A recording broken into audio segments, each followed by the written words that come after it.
Hello friends, this video on Biomolecules Part 21 is brought to you by examfear.com. No more fear from exam.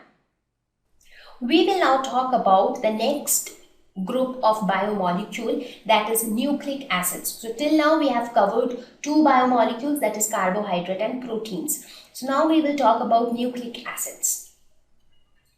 Let us now talk about nucleic acids. So what are nucleic acids?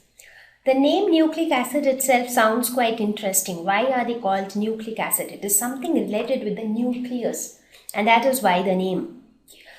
Now, talking about nucleic acid, let us talk about something which is very interesting. We see our hereditary traits. We see our traits which are similar to our parents or grandparents. So the inheritance which take place, that is the passing of similar traits from one generation to the next. That happens due to the information contained in something known as the DNA. So what is this DNA actually? You would have often heard this term DNA. While we were talking about cell also, we spoke about DNA, chromosomes, RNA. So what is this DNA, RNA? What are they? They are nothing but biomolecules. They are nothing but nucleic acids.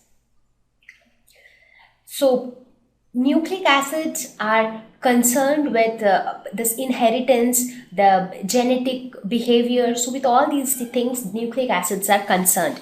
They are known as nucleic acid because they are present inside the nucleus of the cell. So when you talk about a cell, you have a nucleus inside the cell, and inside the nucleus you have all the genetic material. For example, this is your nucleus. Inside the nucleus, you have thread-like structures called chromatin. This chromatin later condensed to form chromosomes, and the chromosomes have genes, and the genes have DNA. So DNA is the molecule which actually contains the genetic information. So it stores the information which it passes from one generation to the next. So this DNA is nothing but a nucleic acid. So when you look at the structure of a nucleic acid, you end up seeing that they are polymers, and they are made up of several nucleotides. Now we will see what are nucleotides. Now when we discuss about nucleic acid, there are two types of nucleic acids which we'll come across. DNA, that is deoxyribonucleic acid. And the next one is RNA, which is ribonucleic acid. So these are the two nucleic acids. DNA, which is deoxyribonucleic acid. RNA, which is ribonucleic acid. So DNA specify the order of amino acids in a polypeptide. So again, amino acids, polypeptide. Now as we know that inside a protein, amino acids are present and polypeptides connect them. So DNA actually, based upon the sequence of the amino acids, you can decide the information which is to be contained in DNA. So DNA will specify in what order the amino acid should be present, because based on the sequence of amino acids, a particular characteristic will be determined. And RNA is used in the synthesis of polypeptides, that is, it is used in the synthesis of proteins, because only if you synthesize proteins, only then you'll have the sequence of amino acids. Only when you have the sequence of amino acids, you can put them in the right order to have the correct character. So that is where the nucleic acids play a role. So they are closely related to the proteins or the amino acids. So let us talk about the structure of nucleic acid.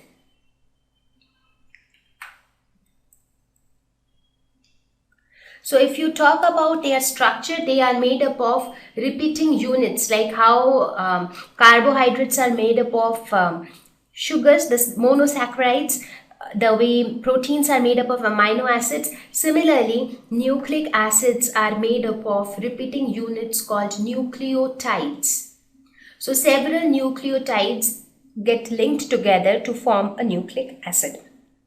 So let us try to look at the structure of a nucleotide. So when you talk about a single nucleotide, it has three parts. The first part is a phosphate group. So it has a phosphate group, as you can see here. This is the phosphate group. The next part is a sugar. So this sugar can be either a ribose sugar or a deoxyribose sugar. So you remember while we were talking about monosaccharides, I told you most of the saccharides or carbohydrates, they end with OSE, like glucose, fructose, ribose. So this sugar can be either ribose or deoxyribose. So here this portion denotes the sugar. So this is phosphate, this is sugar, and the third part is a base, or rather a nitrogenous base. Now this base can again be in two forms. It exists in two forms. One is a single ring form, the other one is in the double ring form.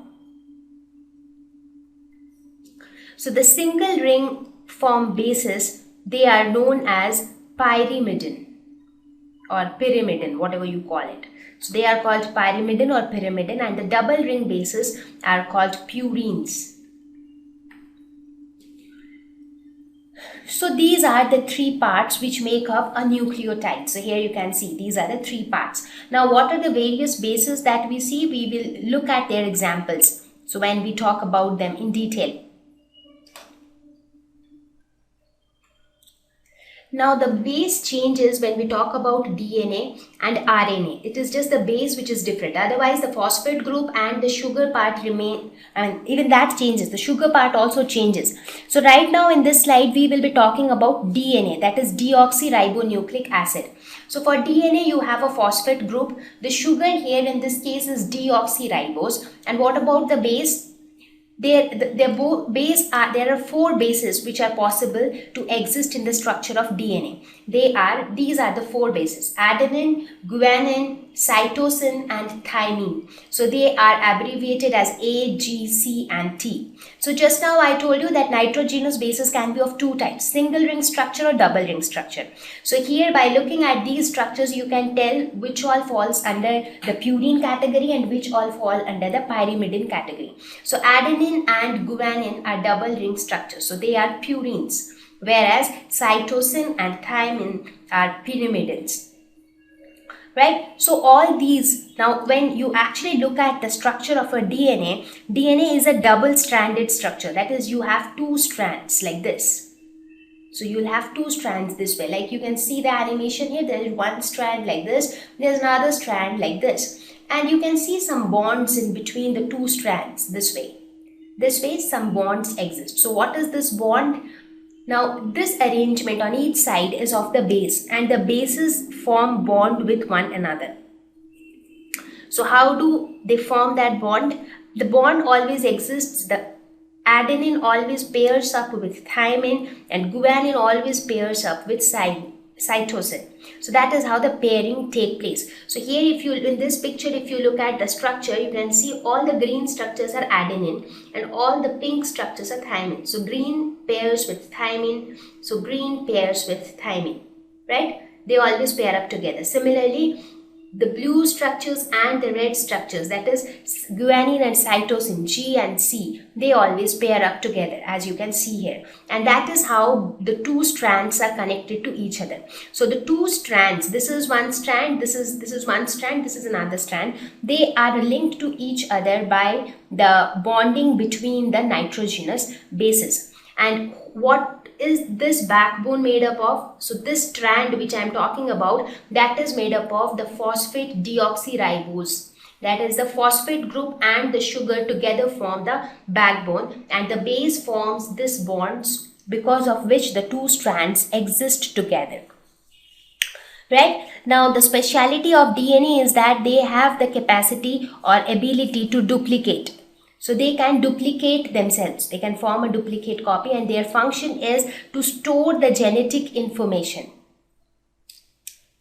Right? So here we can write that the phosphate deoxyribose forms the backbone.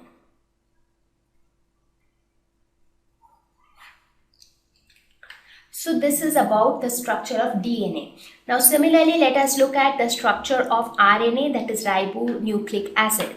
So in this case, the only difference is that the phosphate group will remain the same. So this is the phosphate group.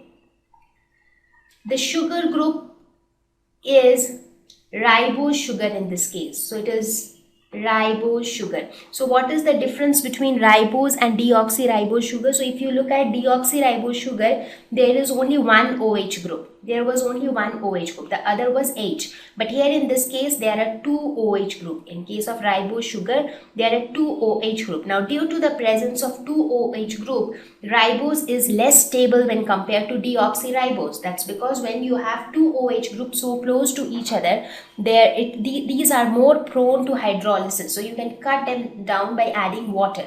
So that is why it is less stable when compared to deoxyribose. Now if you talk about the base here, now there is a slight difference here. Like in DNA you had 4 types of bases, that is A, G, T, C. Now here adenine is there, guanine is there, cytosine is also there, but instead of thymine you have uracil. Now why don't you have thymine here and why do you have a new one, that is uracil here?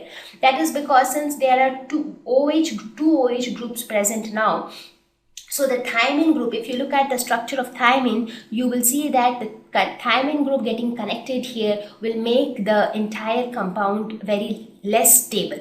That is why it is replaced with this structure of uracil. So here how the pairing will take place between the bases, here adenine will pair up with uracil and guanine will pair up with cytosine, and this is a single-stranded structure. So RNA is a single-stranded structure. So what is the purpose of RNA? Its purpose is to take part in protein synthesis and also to convey the genetic information stored in DNA. So DNA will store the genetic information and RNA will convey the genetic information which is stored in DNA.